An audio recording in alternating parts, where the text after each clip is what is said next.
ኤፍራታም መግደል ማለት ለኔ ይኸውልሽ ትንኝ እንደ መግደል ያከለ ሞገስ ሀብቱ ሊመለስ ነው። ግን ሌላ ችግር ተፈጥሯል። ምሳሌዬ አባትሽ መጣልሽ አይደል? ግን መተሽ ለምን አልጠየቅሽው? እና ደግሞ ብሩክም ሊያገባ ነው።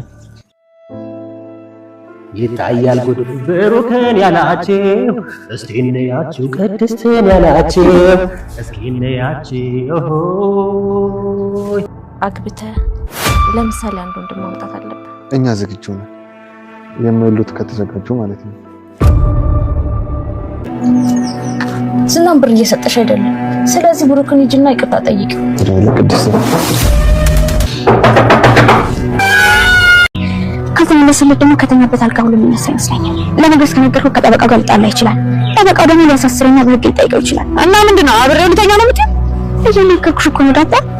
እንዴ ሌላ ዳሩን ጥርቅም አድርገሽ ነው የሚላማክርሽ።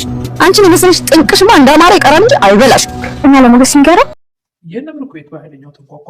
መድብልም ሩጦ በሩን ሲከፍት ያየው ነገር አስደንግጦታል። አይኑንም አፍጥጧል። ዝናም መሀሊትን ተመልሰሽ ብሩክን ይቅርታ ጠይቀሽ ወደዛ ቤት ግቢ አለ። ኤፍራታንም ለመግደል ሲሞክር ኤፍራታ ሮጣ መለጠች። መድብል ለመሀሊት ብሩክና ቅድስት ሊጋቡ እንደሆነ ለሰርግ ዝግጅትም ሽር ጉድ እያለ እንደሆነ ነገራት። ብሎ መድብል ብሩክን ያላችሁ ቅድስትን ያላችሁ እስኪናያችሁ እያለ የመሀሊት ልብ እንዲሰበር አድርጓታል። አመፀኛዋና ክፉዋ ለማንም የማትተኛዋ መሀሊት አንገቷ ተሰብሮ መንገድ ዳር ቁጭ ብላለች።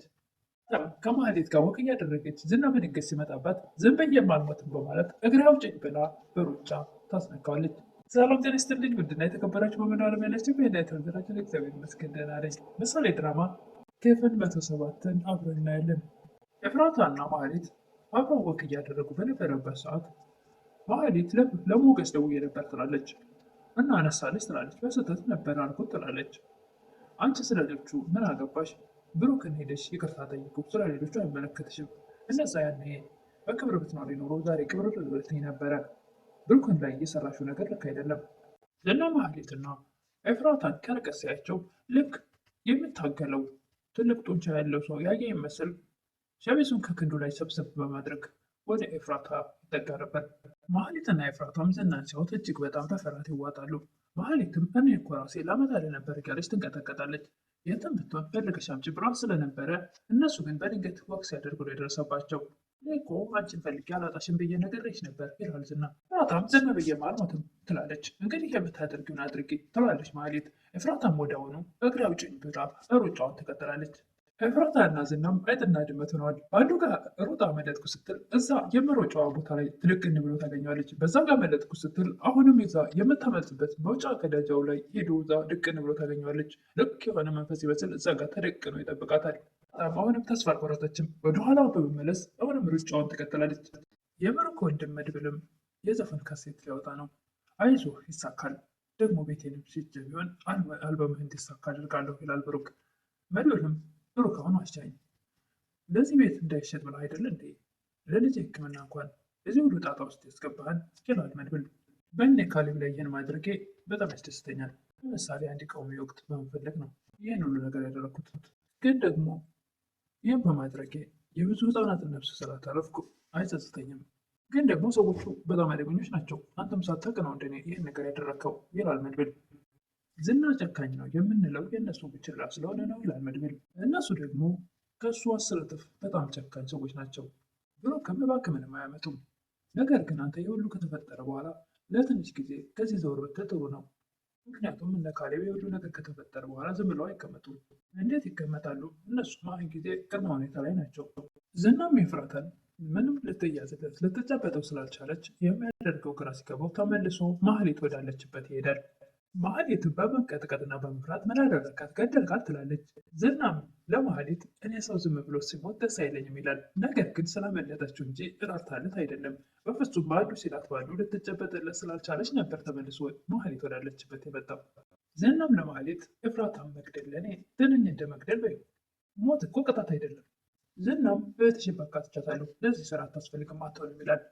አንቺ ሂጂና ብሩክን ይቅርታ ጠይቀችው ድጋሚ ወደ ቤቱ ግቢ እያለ እየመከራት ነበር። ከዛ በኋላ የቀረውን ነገር በደንብ እናወራበታለን። አሁን ግን ይቅርታ ጠይቀች ወደ ቤት መግባት ነው።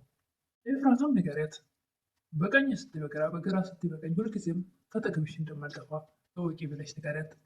ምሳሌና አጎቷ መድብልም ተያይዘው ወክ እያደረጉ እያለ እኔ እኮ አጎቴ ኬክ እወዳለሁ፣ በፊት እያመመኝ ስለነበረ ኬክ አልበላም፣ አሁን ግን ህመሙ ስለሌለ ስለዳንኩኝ መብላት እችላለሁ እያለችው ምን ችግር አለ ታዲያ አሁን እገዛልሻለሁ በማለት መንገድ አቅጣጫ በዚህ ሂድ በዚህ ሂድ በሚሉት ሰዓት ማህሌት መንገድ ላይ አንገቷን ደፍታ ኮሰስ ብላ ያገኟታል። ምንም ያክል እንኳን ብታስተቃያትና ስታስጨንቃት የነበረችዋ ማህሌትን ሁልጊዜም ቢሆን ልቧ ይራራልና እማዬ አያት አጎቴ ትል ነበረ። መድብንም ታያት እባክሽ ደግሟት ይሆናል ብለው ሊያልፉ ሲፈልጉ ነገር ግን ምሳሌ እንድታልፋት አልፈለገችም። ሉላ ለዳጣ ያስጨነቃት ነገር ስላለ ዳጣ ያንቺ ሚስጥር ስለምትጠብቂና ደግሞ መፍትሄም ስለማታጪ ችግር ልንገርሽ ትላለች። እንደ አጎቴ እማዬ ስትል ምሳሌ መድብልም ይች ማለት አይደለች እንዴ ይላል። በቃ ታያት ነይ ብሎ ምሳሌን ወደሚሄዱበት ሊወስዳት ይፈልጋል። ምሳሌ ግን ቆይ እናናግራት ብላ ወደ ማህሌት መጠጋት ትፈልጋለች። ትንሽ ነው እንበላት ትላለች ምሳሌ። ታያት እባክሽ ደግሟት ነው የሚሆነው በምትል ሰዓት ማህሌት ምሳሌ አባትሽ መጣ አይደል? መድብልም ማህሌትን ምን ፈልገሽ ነው ይላል። እናንተ መጣችሁብኝ እንጂ አልመጣሁባችሁ። እኔ ደግሞኝ ነው እንጂ የተቀመጥኩት እናንተ እየጠበቁ አይደለም። በመንገድ እየተጠበቁ ምን ፈልጋችሁ እየተቀመጡ ምን ፈልጋችሁ ነው የሚሉ አንቺና መሰሎቹ ናቸው መሰሎችሽ ናቸው።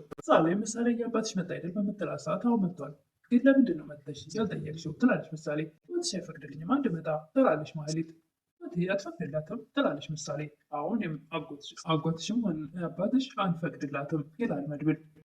አጎቴ እኮ ዘፈን ሊያወጣ ነው ትላለች ለማህሌት። ይህንም ወደው ከምሳሌ አፍ ተቀብሎ እና ደግሞ ብሩክም ሊያገባ ነው እያለ ማህሌት አንገቷ እንድትደፋ ያደርጋታል። ማህሌት በዚህ ሰዓት ትደነግጣለች።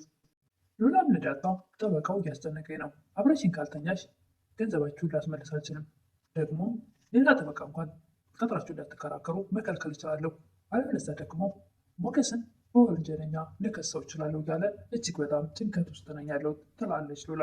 ዳጣ ምን ብላ ትደነግጣለች። እስቲ ያሳየኝ ምን አባቱ ነው እና እንደዚህ ምን ያመጣል ትላለች። እባክሽ እሱ የህግ ሰው ነው ሁሉንም ያውቃል ትላለች ሉላ። ምንድን ነው ደግሞ ይሄ የህግ ሰው? እሱ የድር አውሬ ነው ትላለች ዳጣ። ትንሽ ቀን ነው የሰጠኝ፣ ለሞገስ ደግሞ እየደወለ ተስፋ እየሰጠው ነው። ሞገስ ደግሞ በጣም ደስተኛ ሆኗል። መለስለት ደግሞ ከተኛበት አልጋ ይነሳል። ሞገስ የሆነውን ነገር ከጀርባ ያለውን ነገር አላወቀም። ይህን ልመክርሽ የምችለው ለራሱ ለሞገስ በግልጽ ነገሪው ትላለች ዳጣ። ለሞገስ በነገረው ከጠበቃው ጋር ይጣላል። ደግሞ ከነገርኩትም ከተጣሉ ጠበቃው ሊያሳስረው ይችላል። ማለት ፈልገች ነው? ክብርሽን አሳልፈሽ ልትሰጪ ነው? ገንዘብ እኮ በአንድም በሌላም ይገኛል። እንዴትም ማንን ነው የሚያገባው ትላለች ምሳሌም። አባዬ ሌላ ሚስት ሊያገባ ነው ትላለች ምሳሌ። ደግሞ አንቺም ቀሪሳል እንዴ ይላል መድብል። አይ ኧረ ደስ ይለኛል፣ ደስ ይለኛል ትላለች ምሳሌ። አዎ ግን ደስዬ ነው ለብሩክ ምድርለት ይላል መድብል። እኔትም በመበሳጨት እነሱ እኮ ከተዳሩ ቆዩ ትላለች። አይደል ባለሰርግ ደግሼ ነው ምድራቸው ይላል መድብል።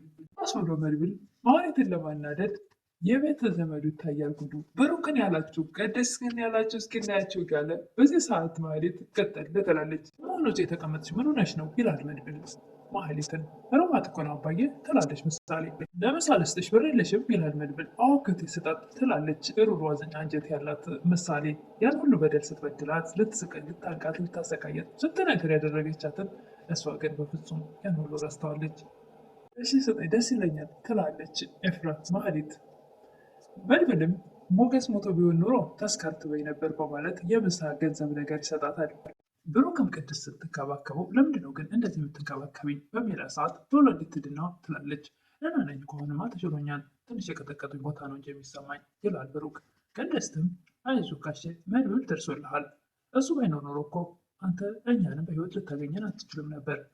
መድብል ወንድም ብቻ አይደለም በጣም ብዙ ነገር ያደረገልኝ፣ የእሱን ውለታ በምን ልከፍለው እችላለሁ ይላል ብሩክ። ሞገስም እኮ ብዙ ሲደክም ነበር ትላለች ቅድስት። አሁን ቤሱ በጣም ከባድ ውለታ አለብኝ። መድብል ትከሻ ላይ ሆኖ በጥይት ሲመታ አስታውሳለሁ። ይህን ሁሉ ሰው ውለታ በምን ልከፍለው እችላለሁ ይላል ብሩክ። አይዞህ አትጨነቅ፣ ደግሞ ይህን ሁሉ ያደረጉልህ አንተ መልካም ስለሆንክ ነው ትላለች ቅድስት። እኔ የምልሽ ዳጣስ አላየኋትም ይላል ብሩክ። አይ ጋሼ እሷ መንቀል ባልባልት ብለህ ነው። አሁንማ ቤተሰቦቿን ካገኘች በኋላ አሁንም አታውቅም፣ ግን ሞገስን ልጠይቅ ነው ብላ ሄዳለች፣ ግን ትመጣለች። ብሩክም እኔ የምለው ደግሞ ለእኔ ብለሽ የሴትነት ክብርሽን ልሸጭ ነበር አሉ ይላል ብሩክ ቅድስትን። ምሳሌ ማሳከሚያ ጎሎት ስለነበረ ገንዘብ ያንን ለመሙላት ብዙ ስትጥር ስለነበረ ቅድስት የሴትነት ክብር ተሽጦ የሁሉ ገንዘብ እንደሚመጣ ብላ ስትነግራት እሷም ያን ነገር ምንም ሳታቅማማ ለራሷ ሳታስብ ነበር ልታደርገው ሞከራ የነበረው። በስተ መጨረሻም የእነ ብሩክ ቤት በኃይል ይንኳኳል። ማነው እንደዚህ በር የሚያንኳኳው ይላል መድብል። ቅድስት ምን ያህል ትላለች። አይ እኔ ነኝ የምከፍተው ይላል መድብል። አይ ቅድስት ትክፈተው ይላል። ምንም በጭራሽ እኔ እከፍታለሁ እኔ እያለሁ ለምን እሷ ትከፍታለች ይላል መድብል። ቁጭ በል አልኩህ ቁጭ በል ይላል ብሩክ። ምንድን ነው እመጣለሁ ብሎ ያስፈራራችሁ ሰው አለ እንዴ? መድብልም እኔ ነኝ የምከፍተው በማለት በሩን እሱ ከፈተ። ሲከፍትም ያየው ነገር አስደንግጦታል። እንግዲህ የዝናን ምክር ሰምታ ማህሌት እዛ ቤት የሄደች ይመስላል። ላማ ሊሆን ይችላል። መድብልንም ያስደነገጠው ማህሌት ደፍራ ወደ እዛ ቤት መንጣቷ ይመስላል። እሱን እንግዲህ በቀጣይ የምናይ ይሆናል።